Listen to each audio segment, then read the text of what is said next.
Sir sir sir ஒரே ஒரு question sir. சொல்லுங்க மேடம். உங்களுக்கு கல்யாணம் ஆயிடுச்சா சார்? ஆயிடுச்சு மேடம். எத்தனை வருஷம் ஆகுது சார் கல்யாணம் ஆகி? 7.5 வருஷம் ஆகுது madam. Super sir super sir. Sir உங்களுக்கும் உங்கள் ஒய்ஃபுக்கு சண்டை வந்துச்சுன்னா யார் சார் முதல்ல வந்து சமாதானப்படுத்துவா? எனக்கும் என் ஒய்ஃபுக்கும் சண்டையே வந்ததே இல்லையே மேடம். என்ன சார் சொல்றீங்க? சண்டையே வந்தது இல்லையா? ஆமாம் மேடம், சண்டையே வந்தது இல்லை மேடம்.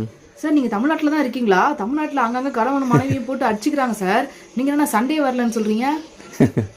ஆமாம் மேடம், எனக்கு தெரிஞ்சு இது வரைக்கும் சண்டை வந்த மாதிரியே ஞாபகம் இல்லை மேடம். சார் நல்லா ஞாபகப்படுத்தி பாருங்க, ஏதாவது ஒரு சண்டை கூட நீங்கள் போட்டதே இல்லையா?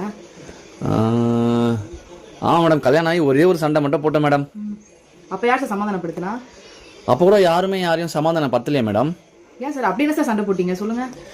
கல்யாணம் ஆகி ஒரு வாரத்தில் ஒரு சின்ன பிரச்சனை வந்துச்சு எனக்கும் என் ஒய்ஃபுக்கும். அப்போ நான் கோவத்தில் கை பக்கத்தில் இருக்க ஒரு பொருள் எடுத்து அடித்தேன். அவங்க பயத்தில் கீழே குனிஞ்சாங்க, அவங்க தலையில் அது பட்டு அவங்க கோமாவுக்கு போயிட்டாங்க. நான் ஜெயிலுக்கு போயிட்டேன். அதுக்கப்புறம் இப்போ தான் வீட்டுக்கு போகிறேன் மேடம்.